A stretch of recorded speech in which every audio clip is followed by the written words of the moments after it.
Hello বন্ধুরা, আজ আমরা অষ্টম শ্রেণীর ইতিহাসে ফার্স্ট ইউনিট টেস্টের প্রশ্নপত্র বা সাজেশন আলোচনা করব। দেখো, এখান থেকে 3টি চ্যাপ্টার আলোচনা করব। চলো আমরা 1 নম্বর চ্যাপ্টার দেখে নিই।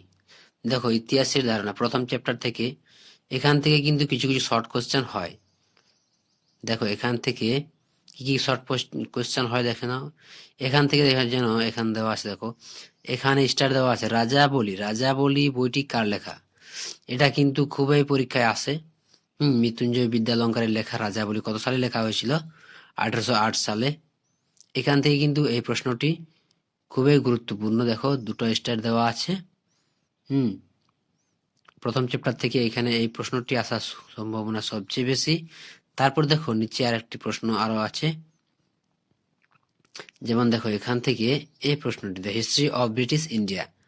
The history of British India বইটি কার লেখা, কত সালে লেখা হয়েছিল? তো এটা হবে জেমস মিলের লেখা 1817 সালে।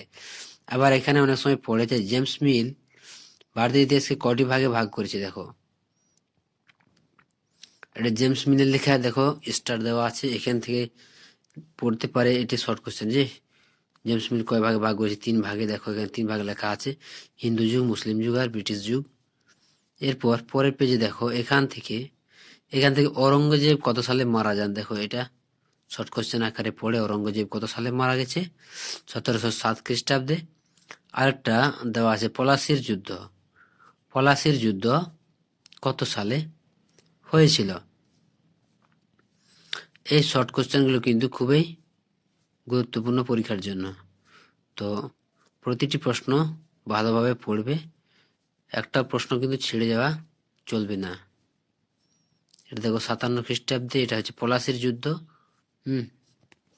এরপর এইদিকে দেখো পরের পেজে 9 পেজে, এখান থেকে অক্টোভিয়ান হিউমের জীবনী সম্পর্কে কিছু পড়বে। এগুলো যুগ কাকে বলে এটা একটু পড়ে যাবে। তারপর দেখো 10 পেজে, এখান থেকে অনেক সময় পড়ে বিরসা মুন্ডা, সিধু কানু, সাঁওতাল বিদ্রোহের নেতা। এরপর দেখো চ্যাপ্টার 2-এ দেখো আঞ্চলিক শক্তির উত্থান। এখান থেকে আমাদের প্রশ্নপত্র বেশি পড়ে। এখান থেকে আমাদের পরীক্ষার চ্যাপ্টার এখান থেকে শুরু হয়ে গেল। দেখো, এখান থেকে এটা পড়ে মুঘল ঔরঙ্গজেব কত সালে মারা যান আর পলাশির যুদ্ধ কত সালে হয়েছিল। আর এখান থেকে অনেকগুলো প্রশ্ন হয় তোমাদের। তুমি দেখো এখানে কি কি প্রশ্ন হতে পারে। মুঘল সাম্রাজ্যের পতনের কারণ কি ছিল, বা মুঘল সাম্রাজ্যের দুর্বলতার কারণ কি ছিল?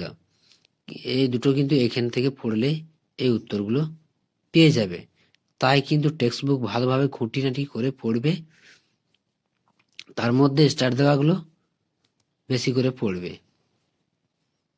এখান থেকে এই প্রশ্নগুলো হবে। ভালোভাবে কিন্তু এই পাতাটি পড়বে। তারপর দেখো পরের পেজে, এখান থেকে অনেক সময় এই শর্ট কোশ্চেনগুলো দেয় যে পারসিক আক্রমণ কত সালে হয়, কার নেতৃত্বে হয়েছিল, বা আফগান আক্রমণ কত সালে হয়, দিল্লিতে আফগান আক্রমণ কত সালে হয়েছিল, কার নেতৃত্বে হয়েছিল। এখান থেকে এই প্রশ্নগুলো মোস্ট ইম্পর্টেন্ট, এগুলো একটু পড়ে রাখবে। আঞ্চলিক শক্তির উত্থান, এগুলো পড়বে। হায়দ্রাবাদ, অযোধ্যা প্রধান। তারপর দেখো এইদিকে আছে পরের পেজে মুর্শিদ কুলি খাঁ। এরপর দেখো মুর্শিদ কুলিকে বাংলার নাজিম পদ দেওয়া হয় কত সালে? 1717 সালে। এটা কিন্তু শর্ট কোশ্চেনে পড়ে। বা মুর্শিদ কুলি কে ছিলেন, এটা একটু পড়ে যাবে।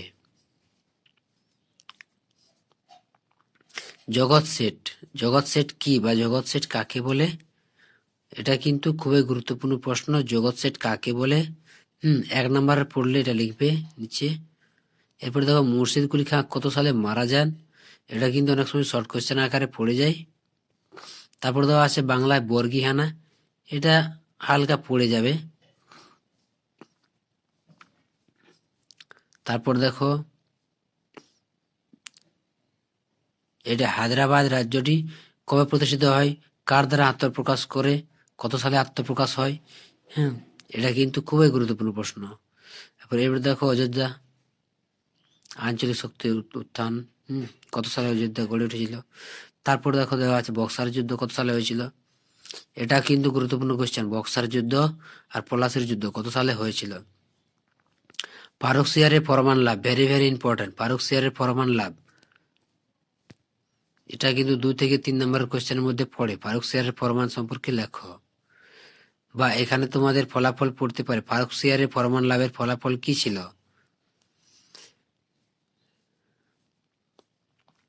তাহলে ফারুক সিয়ারের ফরমান লাভ ও তার ফলাফলটা এখান থেকে এইটুকু লিখবে। তারপর এখানে পলাশি যুদ্ধ সম্পর্কে কিছু দেওয়া আছে, এটা হালকা পড়বে, এটা হালকা পড়ে যাবে, এটা টুকরো কথাগুলো হালকা পড়ে থাকবে। এখান থেকে দেখো আলীনগরের সন্ধি কত সালে হয়েছিল, আলীনগর কে দখল করেছিল, কার নাম আলীনগর ছিল। এখান থেকে অন্ধকূপ হত্যা, এটাও কিন্তু ভেরি ভেরি ইম্পর্টেন্ট। অন্ধকূপ হত্যা কাকে বলে, অন্ধকূপ হত্যাকাণ্ড কি ছিল, এটা কিন্তু ভালোভাবে পড়বে। তারপর দেখো এদিকে দেওয়া আছে কি, আলীনগরের সন্ধি কবে কাদের মধ্যে হয়েছিল। তারপর দেখো পলাশির লুণ্ঠন, পলাশির লুণ্ঠন কাকে বলে, দেখো এখানে দাগ দেওয়া আছে লাল কালিতে। পলাশির লুণ্ঠন কাকে বলে এটা এখান পর্যন্ত লিখবে। 2 নম্বর কোশ্চেন অনেক সময় পড়ে পলাশির লুণ্ঠন কাকে বলে, বা 2-3 কোশ্চেনটা করা হয়।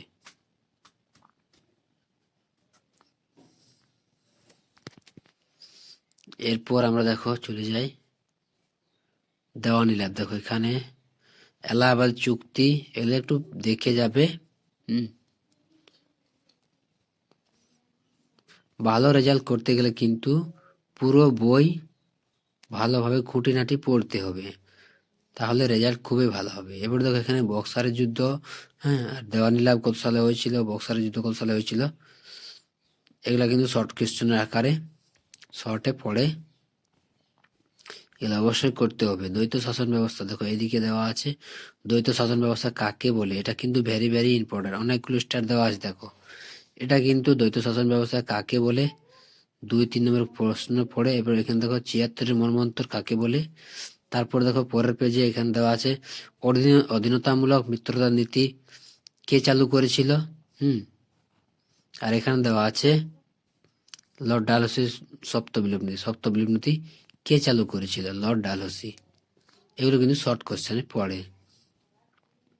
এবার দেখো ইঙ্গ ফরাসি দ্বন্দ্ব এখানে দেওয়া আছে, টুকরো কথায় দেখো ইঙ্গ ফরাসি দ্বন্দ্ব সম্পর্কে লেখো।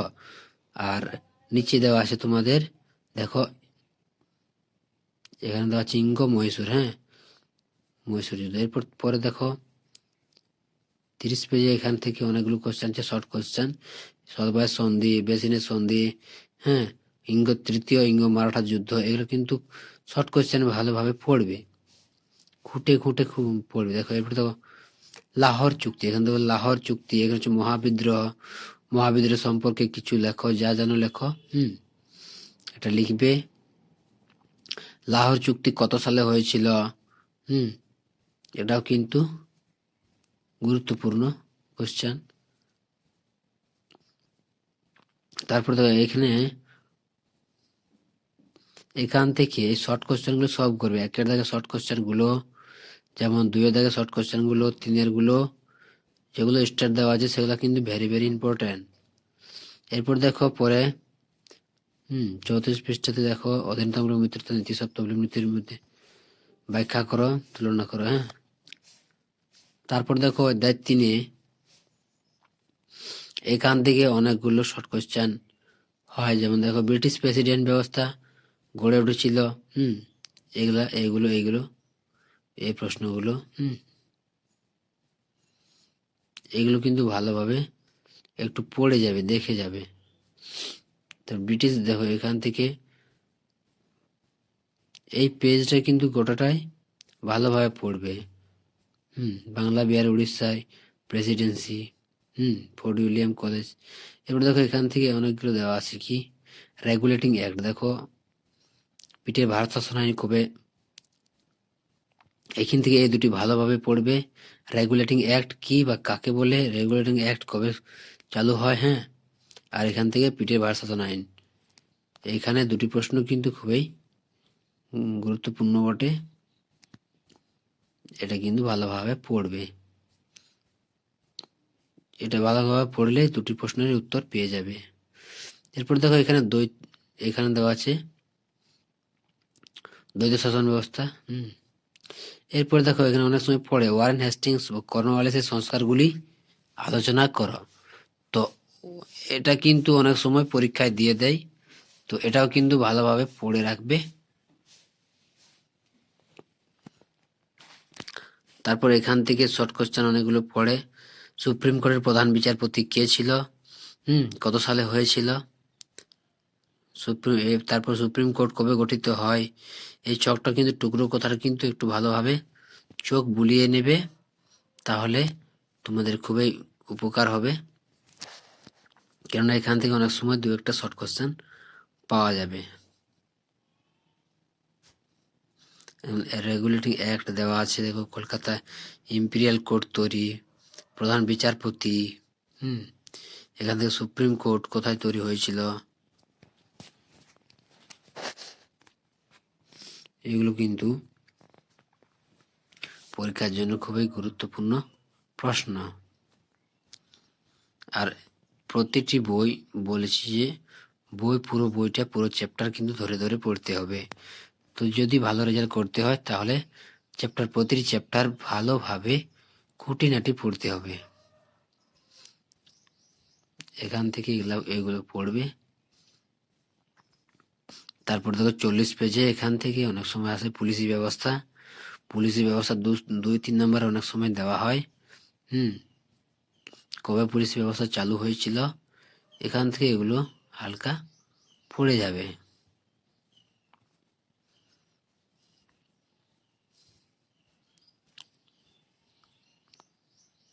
এটা কিন্তু অল্প হালকা পড়ে যাবে, খুব গুরুত্বপূর্ণ না হলেও পরীক্ষায় পড়েও আসতে পারে।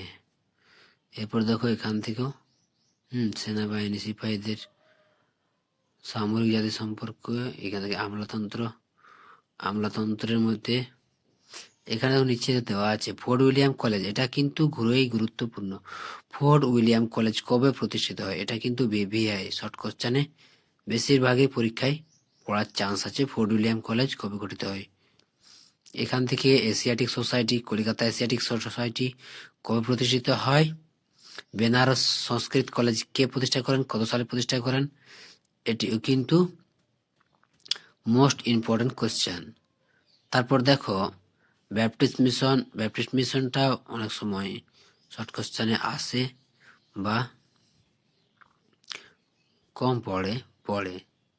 এরপর দেখো এখানে দেওয়া আছে হিন্দু কলেজ, কলকাতা হিন্দু কলেজ কবে তৈরি হয়েছিল, 1817 সালে।